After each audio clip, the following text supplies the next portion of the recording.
Halo 5 Guardians review. This is my personal review, and it will be spoiler-free. Halo 5 is the continuation of the Halo franchise, the 5th entry, which basically continues after the events of Halo 4 right off the bat. The scope has been grown considerably. The levels are massive, huge, colorful, vibrant, and they have so much going on.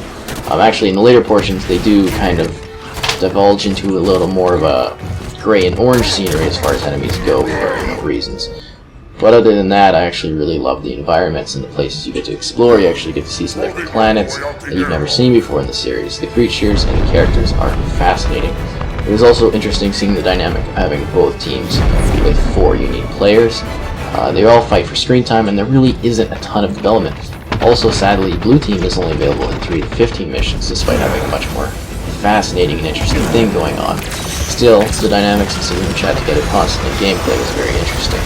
There's also a revive system, and of course now drop-in, drop-out co-op whenever you're playing. Each individual Spartan from both teams have certain abilities, like Vale on the Fireteam Osiris actually runs faster, which is something I like.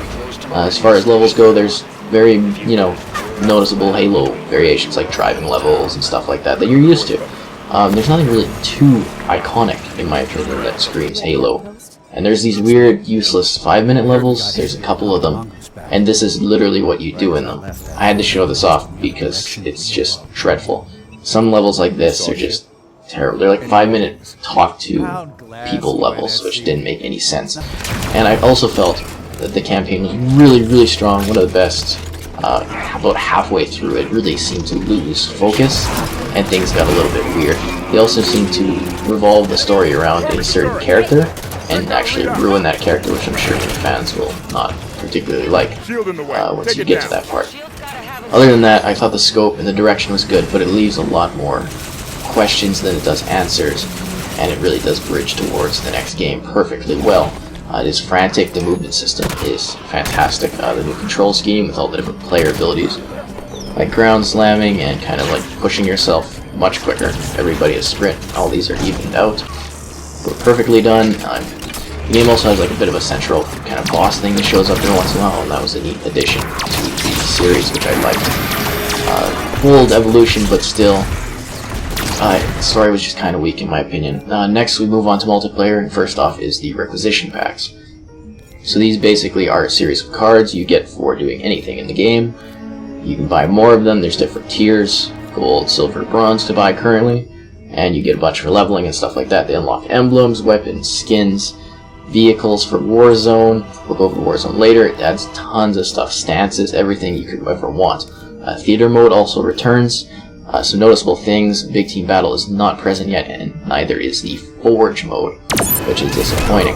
Now I move on to multiplayer. There is the Arena and Warzone. Arena is the competitive version of 4v4 Halo. There is a fair bit of maps present within the game, though again, nothing really too iconic. This is my favorite one. It's called Plaza. It's kind of neat, it does the verticality really well. But other than that, like, nothing really screams iconic maps. Yet again, same with campaign, those issues where it's like, where you see this map and you know it's Halo, or you say, wow, this is one of the best maps of all time. It's just, you don't really get that here. Still, for a start, it's alright, and I know there's going to be DLC, but we are reviewing and looking at just the base game of what is available at launch. The Arena is still great. It adds a new objective mode, Strongholds, where you capture a couple positions, and there's also Breakout, which is more of a tactical game that I hate it. It feels very un-Halo-like to me, but a lot of people like it because it has a round-based and very strategic quick death without shields game mode to it. Noticeable exclusions are Assault, Territories, Infection, Oddball, and so forth. They weren't even in the custom games when I was looking through. So maybe when Forge comes out we'll get more, but for now I'm not seeing that. The actual modes, I like how the characters talk to each other now. It's nice. It feels like a competitive game type. It made it into a bit too much of a Twitch shooter by how quick it goes. You're just constantly looking around, whereas Halo liked to be strategic and calm.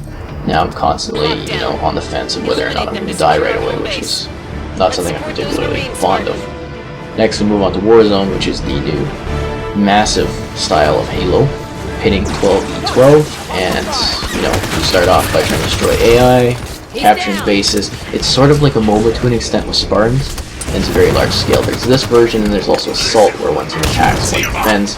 It's just a slight variation on it. And what I really liked about this is it's large open spaces, and it is more of a casual mode. People get offended by that, but this is something I would bring a friend that's not particularly great at Halo into, and we could still have a great time because they throw AI into the mix. There's lots of players, so you're not constantly getting attacked, and it's much open space.